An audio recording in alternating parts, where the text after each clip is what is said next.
as condition for receiving the $30 million in funding, AIDT must provide a 50% discount on tickets for children to tour the facility. Wait, what? It's a tour thing? Oh. Are you on? Which side are you on? Last Week in Southern Labor is a segment that we do every single week where we take a look at what the workers were up to in the southern United States and the American colonies. Workers are always on the move. We're always unionizing, negotiating contracts, going on strike, pushing for policy and legislation that helps us, and opposing policy and legislation that hurts us.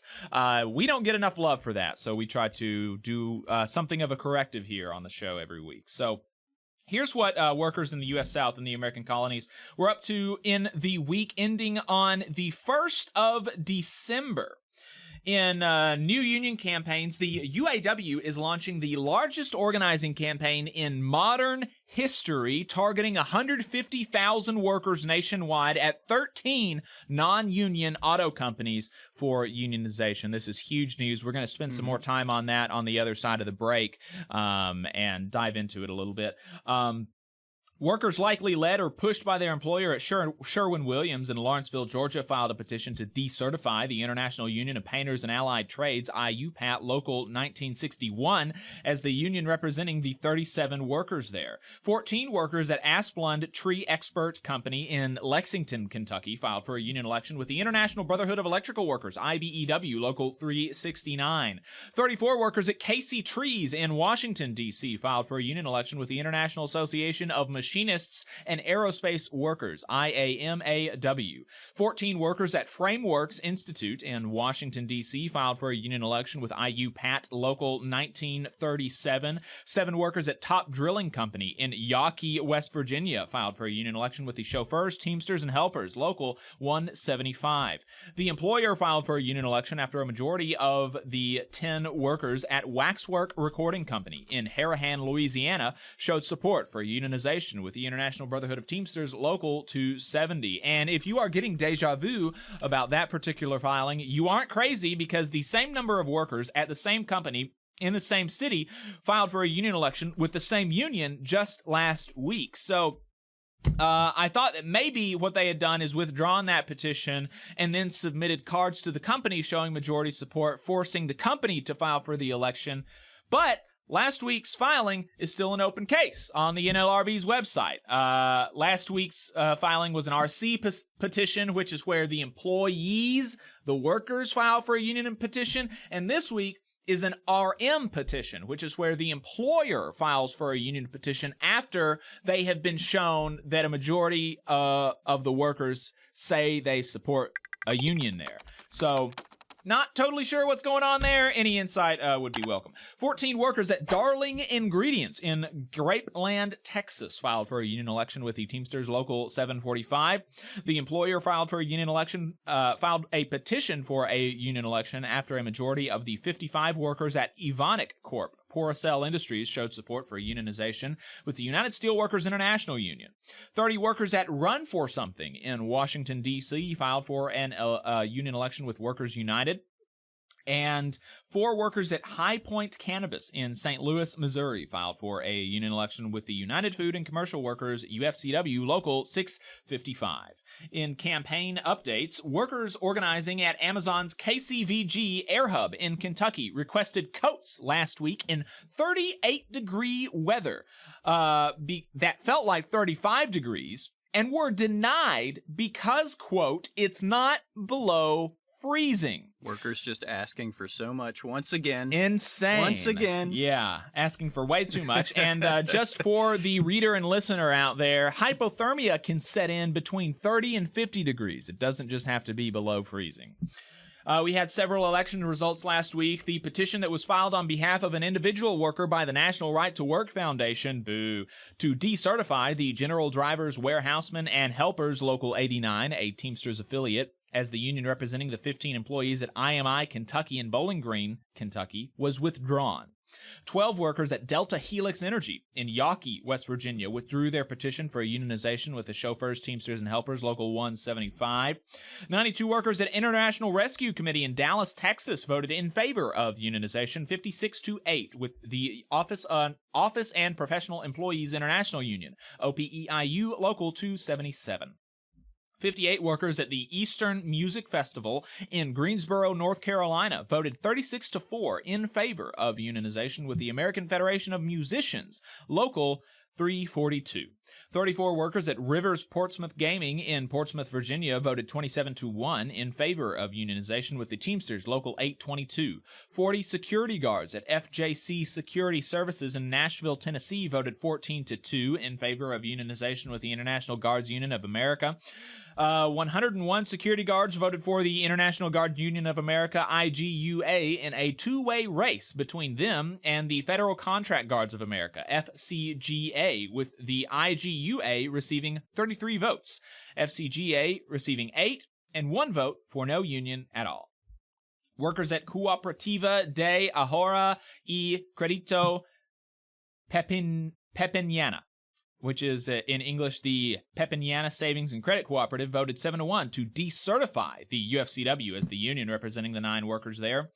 39 workers at American Electric Power Company in Hurricane, West Virginia, voted 28-4 in favor of unionization with the IBEW Local 978. And 42 workers at Republic Services of Georgia in Calhoun, Georgia, voted 22-19 in favor of unionization with the Teamsters, Local 728. Hey, 5 seconds. Just wanted to say that this is only possible because of our donors. If you want to see more of this, then consider donating yourself at tvlr.fm/donate. Several strikes and bargaining updates this week. First off, after unfruitful bargaining sessions with Anheuser Busch last week, the Teamsters are holding a rally in Jacksonville, Florida, with International President Sean O'Brien. The AFL-CIO Staff Guild has ratified their tentative agreement by 85% after some controversy and contention. The new contract contains a 13.25% raise over 4 years, a cost-neutral pension solution, and more. The Library Administration in Durham, North Carolina, is planning to extend library hours without adding any additional staff or resources.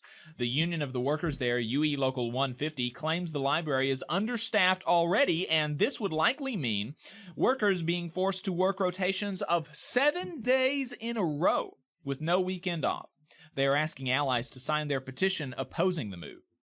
Workers at Sunergo's Coffee, organized as Sunergo's Workers Union in Lexington, Kentucky, with the National Conference of Firemen and Oilers, an SEIU affiliate, went on strike on Black Friday, then voted to extend the strike indefinitely, and last week reached a tentative agreement with the company. The TA will go to membership for a vote next week. Rocky Mount, North Carolina, recently raised police and fire salaries, with their police officers now having the highest starting salaries in the entire state at $60,000 a year. Folks, that's more than I made starting out with a bachelor's degree in mathematics. Sanitation workers for the city, unionized with UE Local 150, even though the state has no collective bargaining for public employees, are calling for wage increases as well, since they were left out of the police and fire salary increases. Their starting salaries are only $40,000 a year, and they have members who have worked for the city for 25 years without making the same company that a brand new cop makes. UE Local 150 is calling for a 6% annual adjustment and a 15% raise for sanitation and maintenance workers. Amazon workers in Garner, North Carolina, organizing with Carolina Amazonians United for Solidarity and Empowerment, went on strike at RDU1 Fulfillment Center with the support of the Teamsters Union and picketers from the group that unionized in California and has been on strike for months now. The striking North Carolina workers called for, among other things, $30 an hour, safer facilities, and more due process in the discipline procedure.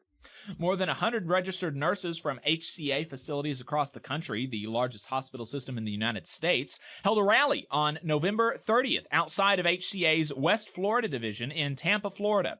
National Nurses Organizing Committee and National Nurses United announced last week.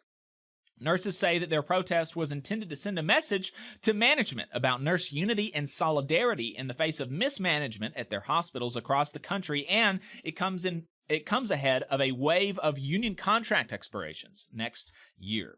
Had a few policy, politics, and legislation updates last week. Dialyzer manufacturer Baxter Corporation in Alabama received $3.3 million in incentives from the city of Opelika in the state of Alabama. In exchange, it had to hire and keep at least 200 employees through last year.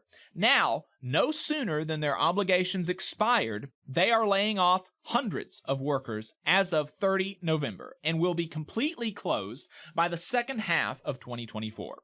Without a union contract, the employees have no guaranteed severance or layoff procedure, which is common in most union contracts. Instead, they're at the mercy of the company.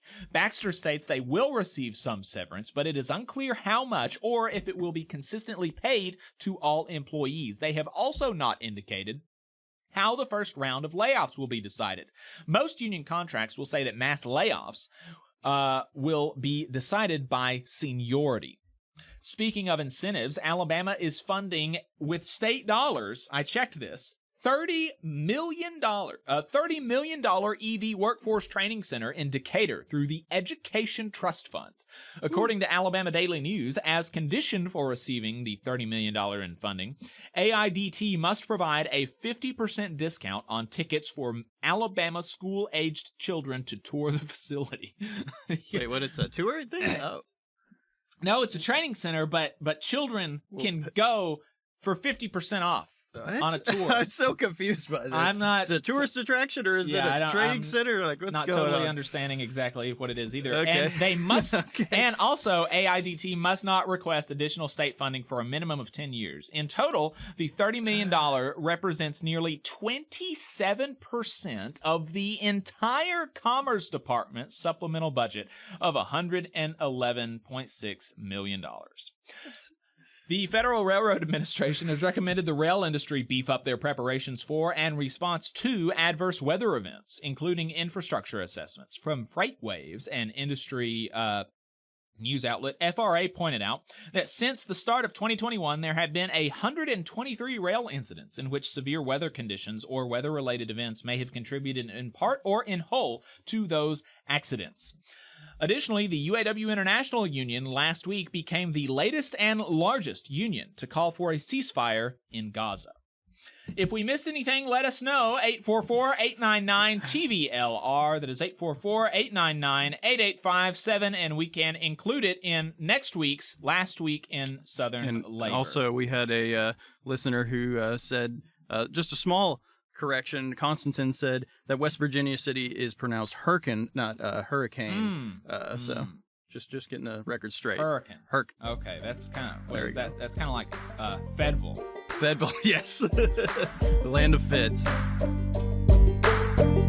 You just saw a clip from the Valley Labor Report. We are live every Saturday morning from 9:30 a.m. till 12:30 p.m. And we pride ourselves on keeping all of our content free to everybody so that we can talk to as many working folks as possible. If you support the work that we're doing, you think that it's important, you think that it's good, then consider making a monthly contribution to the project, and you can do that on our website, tvlr.fm. Which side are you on?